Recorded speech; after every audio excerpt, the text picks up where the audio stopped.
I want to pose a question to you. What do famous creators, from Mozart to Meryl Streep, from Jackson Pollock to Jay-Z, all have in common?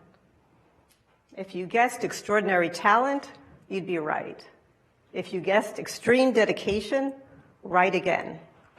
But they also have something extra, something special, something that sets them apart. What is that? They have a deep, clear understanding of why they do creative work. Now, why is that important for the rest of us? I believe everyone has incredible creativity within them that's just itching to come out. And that counts whether you're trying to come up with the world's greatest chocolate chip recipe, whether you want to get a film into Sundance, or even if you want to develop an app, maybe to help us do a TEDx talks. Whatever it is, how are you supposed to get started, keep going, break through creative blocks, and reach your goals if you don't even know what's driving you to do it in the first place? Makes sense, right? So I think having a really clear understanding of your motivations for doing anything creative makes all the difference between giving up and going for it. So I'll tell you a little story of how I had almost given up on something until I figured out my own motivations. For years, I had the idea for a book that I couldn't quite get off the ground. Ironically, it was about this very topic of creative motivations. I teach a course on it. I'm a writer. You would think the two would go together, and I'd produce this book. But I was stuck. I had so many ideas and notes and files and documents, and I still couldn't get it off the ground. I even had half a chapter and half a book proposal. And then one day, I was sitting on my couch at home, grading papers and probably eating chocolate, and the phone buzzed. It was a former student of mine. She said, "Maida, I've just become an agent. Do you know anyone working on a book?" And I said, "Yes, me." There wasn't even a thought process. It just came out of my mouth. And that's all it took. Within that moment, I could imagine the book on tables at bookstores, right? I could imagine people holding it and reading it and getting something out of it. I could envision myself standing on a stage like this, talking to an audience like you. I'm somebody who needed that sort of outer validation to really just get it off the ground.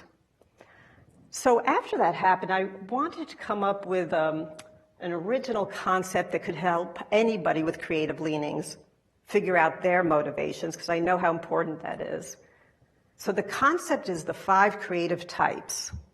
A creative type, it's your artistic personality, right? It reflects what drives you to do something creative.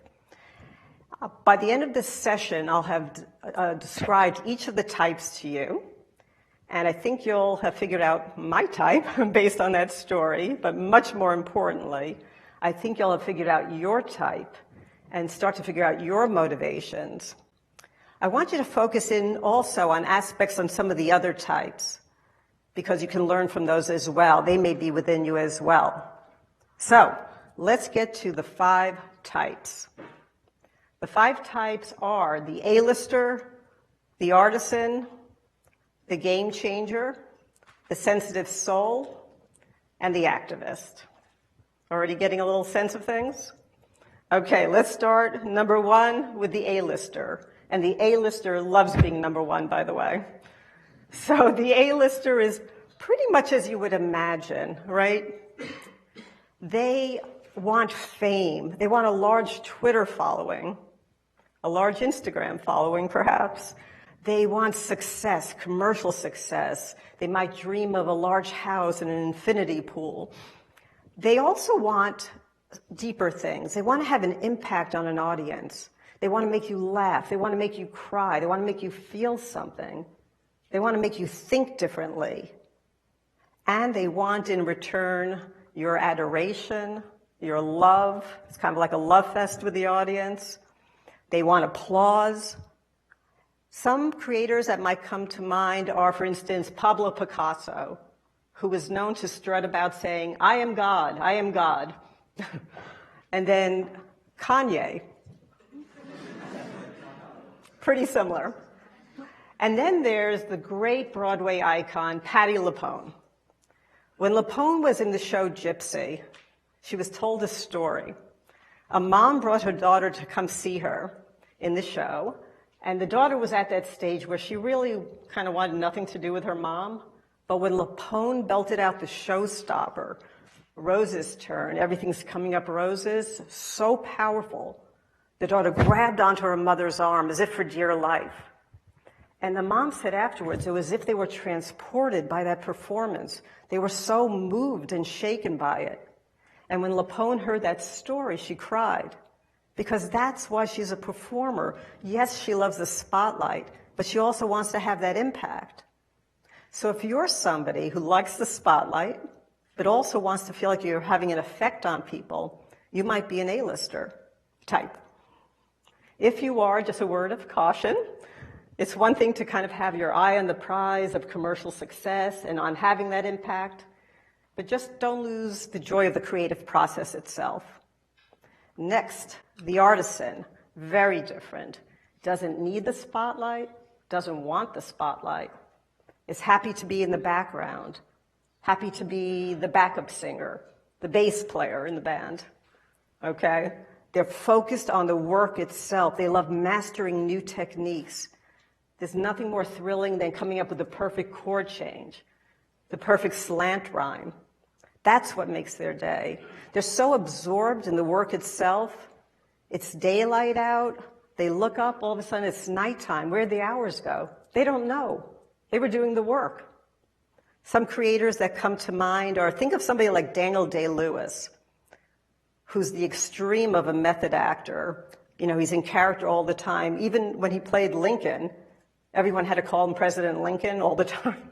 And he adopted his gait and his accent. I don't know how he knew his accent, but he knew it.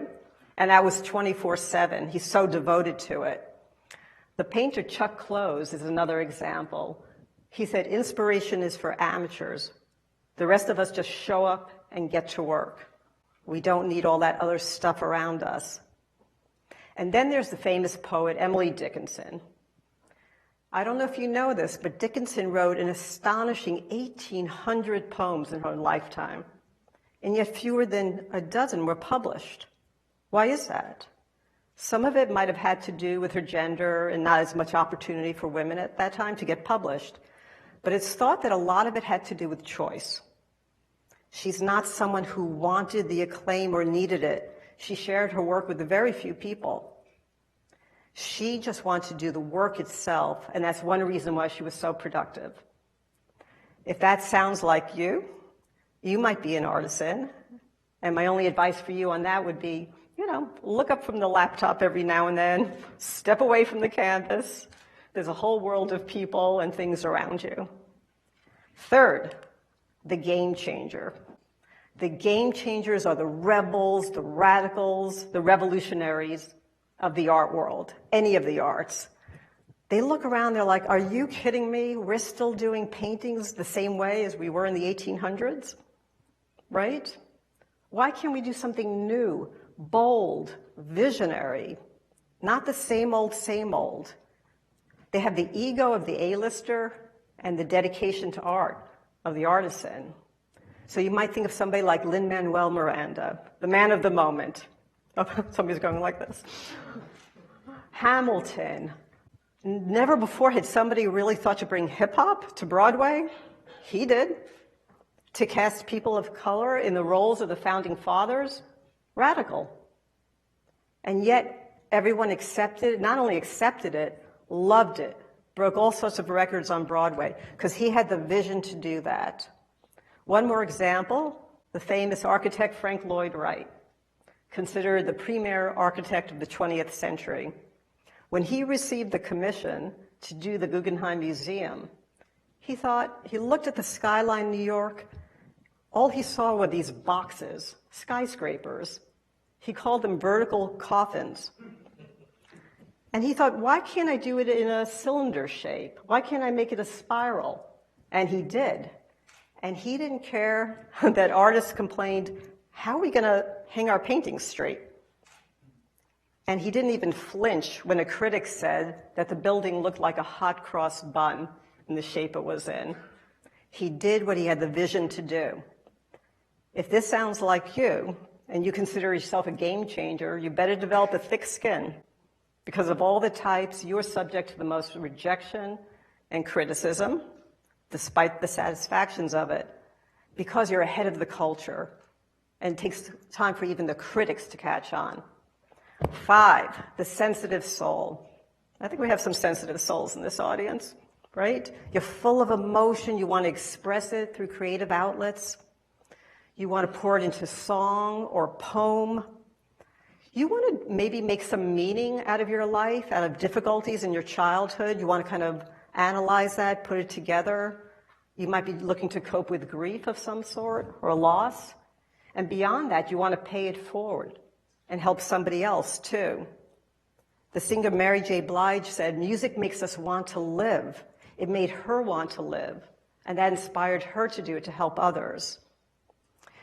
And then there's Proust, who wrote, he was always considered very sickly, wrote remembrance of things past in his bed, lying down like that. But he had so much inside him that he wanted to get out. And one final example there is the painter of the iconic painting, The Scream. You all know that one? This is how it came about. The painter, Edvard Munch, was standing at the edge of a fjord, and the sun was setting, and the sky turned a blood red, and he trembled with anxiety, and he said he felt an endless scream pass through nature, and that's what he captured on canvas. He also said that his anxieties and his fear of life itself was essential to him. And if you took those away, you would destroy his art. So my only caution to you is, if that resembles something within you, is that creativity can come from joy and happiness too. It doesn't have to come from sadness or sorrow. The final type, the activist. So many activists, especially today and in the 60s. You could think of Bob Dylan, John Lennon, the Chinese dissident Ai Weiwei, Alice Walker, so many great activist artists. The activist looks around, and everywhere they look, they see wrongs that need righting. They want to increase social justice. They want to end poverty. They want to change government policies. But they're not politicians. They want to do this through creativity. And they feel like they have to have an impact. They want to change the world. George Orwell wrote an essay that's meant a lot to me called Why I Write. And he listed multiple motives. But what he ultimately ended up at was political purpose. Do you know why?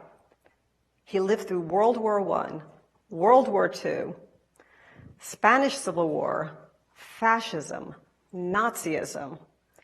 And he said, how can I just write pretty passages or beautiful language? The world is falling apart. Millions of people have been killed. I've got to write for political purpose, which he defined as the desire to push the world in a certain direction.